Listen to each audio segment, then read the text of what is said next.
Olá, boa noite a todos. Quarta-feira, 1º de abril. Veja agora os destaques de hoje aqui no Segunda Edição.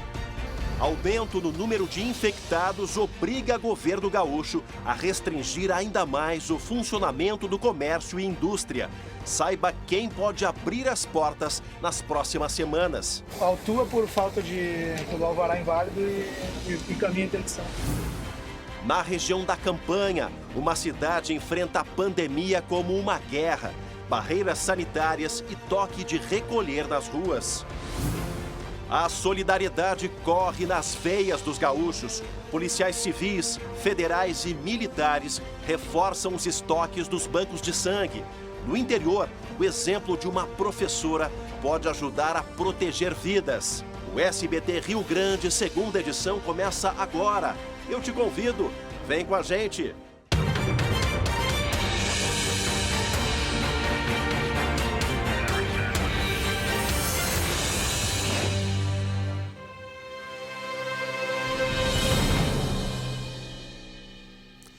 O governador do estado, Eduardo Leite, comunicou nesta quarta-feira um novo decreto de restrições, mais rígido. A indústria e serviços essenciais estão liberados, desde que respeitem algumas recomendações de higiene. Boa parte do comércio deve ficar fechada em todo o território gaúcho até o dia 15 de abril. E aqui em Porto Alegre tem uma nova rotina: a fiscalização com blitz nos estabelecimentos da cidade. Para diminuir os riscos de contágio, o governador apresentou o decreto publicado nesta quarta-feira. No documento, Eduardo Leite proibiu a abertura do comércio até 15 de abril, exceto supermercados e farmácias, por exemplo. A indústria e a construção civil podem operar, mas com jornadas menores. Também estão liberados serviços essenciais nas estradas, como restaurantes e postos de gasolina para atender os caminhoneiros. Segundo o governador, as medidas foram tomadas para evitar um relaxamento na contingência social nos municípios. Olhamos para a vida, para a saúde e olhamos também para o emprego. Não estamos desprezando o impacto que essas medidas têm no emprego e, por isso, permitimos atividades de forma controlada e nos serviços essenciais. Em Porto Alegre, a Prefeitura decretou o estado de calamidade pública e prorrogou as medidas de isolamento até o final do mês. Nesta quarta-feira, uma blitz de fiscalização foi feita na Zona Norte. Agentes de trânsito vistoriaram a limpeza e aglomeração no transporte coletivo, que teve redução de 70% nas linhas. No comércio, uma loja foi interditada. A gente identificou que ela é uma loja de departamentos, né? Não se encontra nas atividades essenciais permitidas pelos decretos. E, além disso, ela estava sem o seu alvará de atividade e localização. Já no decreto da capital, o funcionamento da indústria está vetado e só estão autorizadas atividades da construção civil para obras de manutenção de serviços essenciais. Bancos e lotéricas podem funcionar no estado, mas com algumas restrições. Tanto em Porto Alegre como no interior, as lotéricas podem abrir, mas com regras de higienização e restrição do número de clientes. Nesta aqui, as pessoas estão respeitando a distância de 2 metros entre elas na fila. Prefeitos que descumprirem o decreto estadual podem responder por crimes sanitários. Denúncias podem ser feitas no PROCON estadual, na Vigilância Sanitária, no Ministério Público ou na Prefeitura de cada cidade. Vocês viram aí, né? A prefeitura, alô prefeitos, os municípios que descumprirem essas determinações podem responder por crime sanitário que dá de 1 mês a 1 ano de prisão. A afirmação foi do Procurador-Geral do Estado, Eduardo Cunha da Costa, que estava ao lado do governador durante o anúncio aí desse novo decreto mais rígido, mais forte. Governador que também cobrou do governo federal mais recurso. Reclamou, até chegou a citar que os gaúchos estão esquecidos aí pela União, em detrimento a outros estados que já receberam um aporte de recursos mais ágil por parte do governo federal, tentando aí minimizar os impactos na economia aqui do nosso estado. Olha, gente, já são 5 mortes aqui no Rio Grande do Sul por Covid-19. Hoje à tarde foi confirmado o 3º óbito de paciente em Porto Alegre, aqui na capital. Era um homem de 59 anos, estava internado desde o dia 20 de março no Hospital Mãe de Deus, aqui no bairro Menino Deus. o paciente, o detalhe é esse, o paciente sem histórico de outras doenças, só que com registro de viagem em cruzeiro pela costa brasileira. No total já são 316 casos confirmados, está aí o mapa em destaque aqui, a distribuição da Covid no nosso território, 316 casos, 53 cidades já confirmaram a questão da doença. Um desses casos confirmados é do ex-vice-governador do estado, José Paulo Cairoli, conhecido no meio primário, no meio rural, de produção rural. Ele está internado no Hospital Moinhos de Vento, em Porto Alegre, desde a última terça-feira. José Paulo Cairoli, todos torcendo aí para a recuperação do ex-vice-governador do nosso estado. Tem uma cidade da campanha que está enfrentando essa pandemia como uma verdadeira guerra. Estou falando de Bagé, que já tem 15 casos confirmados, a maioria deles envolvendo profissionais de saúde, colocou barreiras sanitárias. Quem está lá na cidade vai nos contar um pouco desse clima, desse termômetro de Bagé, é o repórter André Rossetto. André. Marcelo Chemali e telespectadores, a gente fala de uma das barreiras sanitárias que foram montadas aqui em Bagé. São 3 pontos nos principais acessos da cidade. Eles funcionam das 8 da manhã às 6 da tarde com o apoio de soldados do Exército. A gente vai mostrar como é que é a organização disso. Agentes da Vigilância Sanitária conversam aqui com motoristas dos veículos que chegam, Ele pega nome, endereço, telefone, distribui ali um panfleto com orientações. Depois esse veículo anda mais alguns metros e passa por uma aplicação de um detergente que é aplicado por soldados do Exército. O cinegrafista Jairo Cristofari está mostrando. A situação aqui em Bagé, ela é complicada, Chemali, porque ela é a cidade com o maior número de casos confirmados de Covid-19 no interior gaúcho. Ela está em segundo lugar, só perde para a capital gaúcha, que é Porto Alegre.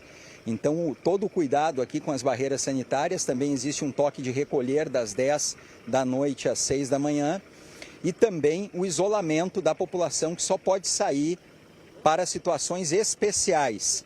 Essa é a situação aqui em Bagé. Chemali, nós conversamos também com o prefeito Divaldo Lara, que comentou o que está acontecendo aqui. Conversamos ainda pela manhã com ele. Vamos ouvir a entrevista do prefeito Divaldo Lara. Não nos restou outra alternativa que não fosse implementar as áreas de desinfecção, fazendo com isso a proteção daquelas pessoas que entram no município de Bagé. A cidade hoje, felizmente, é uma cidade mais contaminante do que contaminada. Chemali, a reportagem completa no SBT Brasil logo mais a partir das 19h45. Até lá. Isso aí, a equipe do André Rossetto, repórter André Rossetto, Jairo Cristofari. Vocês viram aí a fala do prefeito, Divaldo Lara. E a preocupação não é só com Bagé, gente. Não é só com o município, é com os municípios da região da campanha. E como ele citou, não é um município contaminante, ou seja, a pandemia... A Bagé é referência em saúde ali na região da campanha e começou justamente dentro do hospital da cidade a contaminação de quem está na linha de frente, tratando os doentes com outras doenças, e a Covid-19 acabou se espalhando ali, começando a ser infectada com maior velocidade nesses profissionais. Então, toda essa preocupação, as barreiras sanitárias e o toque de recolher nesse momento que o Estado, que o governo faz o alerta às prefeituras, aos municípios, para respeitar o decreto de calamidade pública. E olha, os policiais, estou falando das forças de segurança, dão um exemplo de cidadania.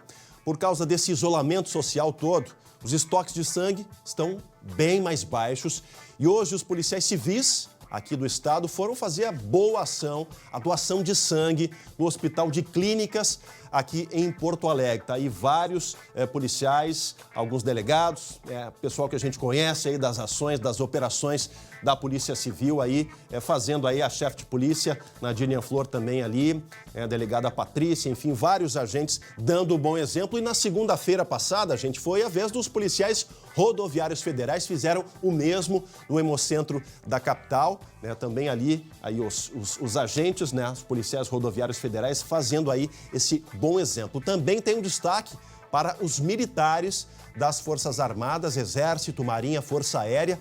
De acordo com o Comando Militar do Sul, 170 doações já aconteceram aqui no nosso estado desde o início aí dessa pandemia para reforçar os estoques dos bancos de sangue. Lembrando que uma doação pode ajudar até 4 pacientes. Para doar, é preciso ter entre 16 e 69 anos e pesar 50 quilos ou mais, sendo que a primeira doação deve ser feita antes dos 60 anos. No dia em que for doar, é preciso apresentar um documento de identidade, com foto, estar bem alimentado e não fazer parte, aí do grupo de risco. Quem não está no grupo de risco pode fazer a doação de sangue. Essa é uma grande iniciativa das forças de segurança para estimular justamente esse ato de solidariedade. Falando em atos bondosos, em boas energias, em exemplos positivos, esse ato dos policiais aí nos inspira bastante. A gente quer saber, quer conhecer outras iniciativas solidárias aqui no nosso território, no nosso estado. Que ações são feitas para minimizar o impacto dessa pandemia toda? O que está acontecendo aí na sua cidade, no seu bairro? Pode ser uma atitude de pessoas, da sua vizinhança, de alguma empresa, pode ser da iniciativa privada, da comunidade, de universidades, de algum local ou até de você mesmo. Por que não? Mande para a gente um vídeo, uma foto, um relato, através das nossas redes sociais. Tá aí, a gente viu a ação da doação de sangue. Já, até o final do programa, a gente vai mostrar uma outra ação que é lá da fronteira, lá da cidade de Uruguaiana, que também inspira. Tá aí, facebook.com/SBTRS Oficial. Nos mande esse relato para que a gente, todo final de programa, possa levar boas energias e inspiração para a gente vencer essa batalha contra o coronavírus. Olha só, já foram aplicadas mais de 124 mil doses da vacina contra a gripe aqui em Porto Alegre. A boa notícia é que a vacinação continua amanhã em unidades de saúde, atendimentos domiciliares, os chamados drive-thrus e também as farmácias, parceiras da campanha. São 3 redes, Panvel, H-Pharma e São João. Porto Alegre já atingiu 75% da meta para os idosos, um bom número. Lembrando que não precisa correr, gente, e provocar aí aglomeração nos locais de vacinação. A vacinação para esse grupo segue até o dia 16 de abril. Para a população com mais de 80 anos, a Secretaria de Saúde aqui da capital e também a Universidade Federal de Ciências da Saúde de Porto Alegre e o SESC montaram equipes para atender em casa. A ação de vacinação em casa deve imunizar aí 14 mil pessoas nessa faixa etária acima dos 80 anos. Os agendamentos são feitos pelo telefone 156. Está aí na sua tela, enquanto a gente verifica aí as imagens. Agendou, tem um vovô, uma vovó acima dos 80 anos, não precisa tirar de casa. Não precisa tirar de casa. Telefone 156 e agenda essa vacinação em casa.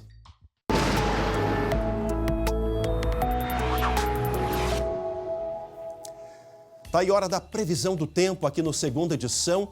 Um ciclone extratropical vai se formar no mar e pode deixar o tempo bastante instável aqui no nosso estado. E a gente vai conversar agora com a meteorologista Estael Cias, está de casa trabalhando, monitorando todos esses mapas. Estael, boa noite.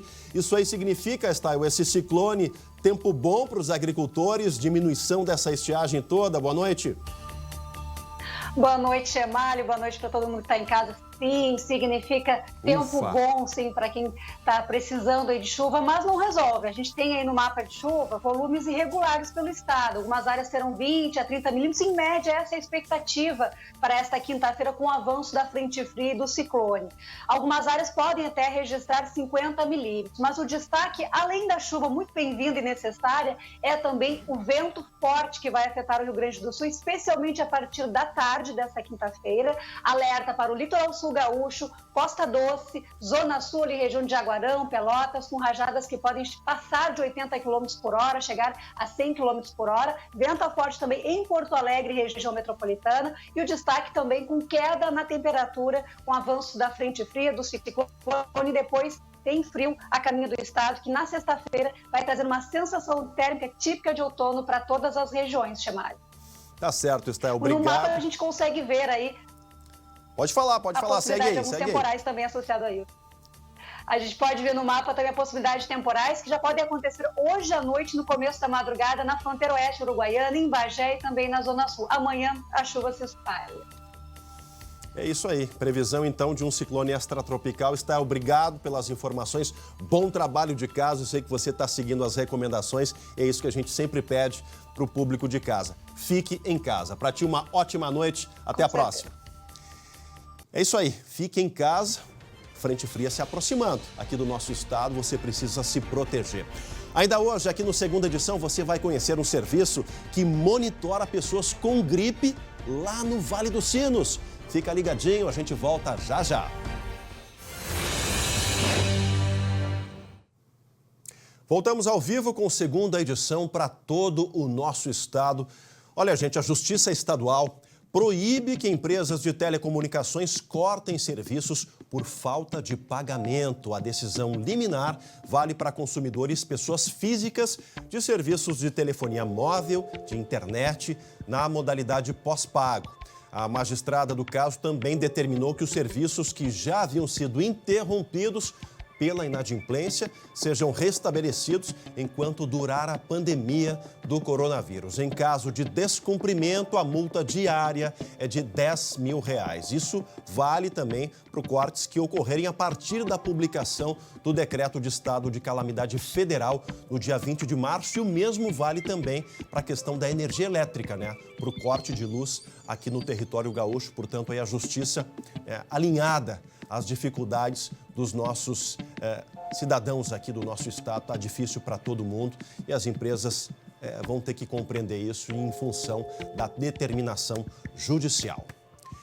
E olha, em Novo Hamburgo, Vale dos Sinos, estudantes de medicina estão fazendo o acompanhamento dos pacientes que procuram os postos de saúde com sintomas de gripe, febre, resfriado, tudo para saber se realmente pode ser a Covid-19. À frente do telefone, estudantes do último semestre dos cursos da área da saúde. No outro lado da linha, pacientes com sintomas gripais isolados em casa. Esses pacientes que são triados e que passam para cuidados domiciliares, então, eles são contatados, a gente faz o monitoramento clínico desses pacientes, a gente faz o acompanhamento da situação familiar, quantas pessoas existem na residência. Os pacientes que têm piora dos sintomas, eles são orientados, então, a retornar o seu contato junto ao centro Covid, e os pacientes que estão se sentindo melhor ou ainda estão com estabilização dos sintomas permanecem em isolamento domiciliar até a prescrição médica. O trabalho é uma parceria entre a Universidade Fevale e a Prefeitura de Novo Hamburgo. É muito enriquecedor para a gente, porque a gente pode contribuir para outras pessoas também, A gente está ajudando, tentando aí ajudar na linha de frente o pessoal da área, porque a gente é da área da saúde, então a gente está tentando fazer o máximo possível para ajudar essa situação que está acontecendo, O controle é feito, em geral, a cada 48 horas. Mais de 100 pessoas já receberam as ligações. E todo dia, a Secretaria da Saúde de Novo Hamburgo encaminha uma nova relação de casos para serem monitorados. A maioria dos pacientes apresenta sintomas leves. Os formandos já realizaram cerca de 300 ligações. Uma iniciativa que agrega conhecimento aos estudantes e leva conforto a quem está cumprindo o isolamento social. A gente observa que as pessoas se sentem muito gratas pela ligação, Existe alguém que faz uma acolhida e que faz esse monitoramento, que é importante nessa situação de isolamento e de contingenciamento da pandemia. Como isso conforta a gente, Saber que as universidades, que os técnicos, que quem tem a expertise, da questão do conhecimento, está fazendo a sua parte, está sendo cidadão realmente para ajudar a vencer toda essa guerra contra esse inimigo invisível, como eu costumo chamar o coronavírus. A gente sabe que atualmente é bastante complicado, diferenciar os sintomas de doenças comuns com os que caracterizam aí a Covid-19. O medo de estar infectado pode nos levar a confundir até mesmo questão de ansiedade, gente, com a falada falta de ar. Uma coisa é ansiedade, outra coisa é aquela palpitação, que é um sintoma, a falta de ar, que é um sintoma mais grave do coronavírus.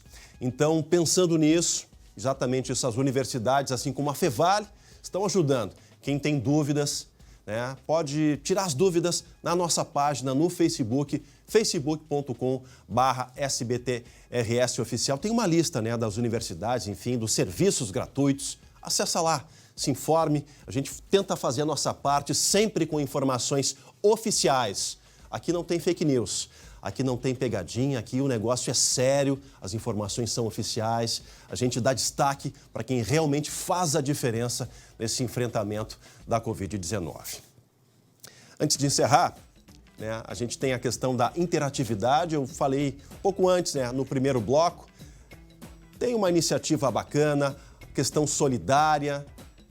Mande para a gente através do nosso Facebook para minimizar o impacto da pandemia aí na sua cidade. Pode ser uma ação de uma empresa, da iniciativa privada, de um grupo de pessoas, lideranças comunitárias, né? Ou até você mesmo, né?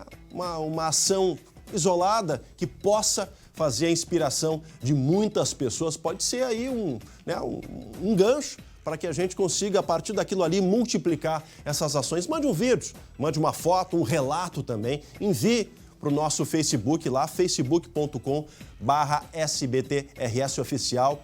A gente quer realmente dar destaque para isso. E queremos mostrar histórias como essa, que vem lá de Uruguaiana, na fronteira. Professora Elza Saldanha, como é bom falar nome de professor aqui, né? Da Escola Pública João Batista Luzardo, começou a produzir sabão para distribuir às famílias dos alunos lá do bairro Prolar. A ideia surgiu depois que a mãe de um estudante disse que não tinha dinheiro para comprar o produto. A professora colocou a mão na massa e já distribuiu centenas de barras de sabão, todos lavando as mãos com água, sabão, graças a esse pequeno gesto que representa muito para quem já tem tão pouco. Para você que se inspire com a atitude da professora Elza, uma ótima noite de quarta-feira. Amanhã a gente está de volta, na sequência tem o SBT Brasil. Amanhã, 11h40, no SBT Rio Grande. O André Har fica com as imagens da professora Elza e esse baita exemplo. Até amanhã. Tchau, tchau.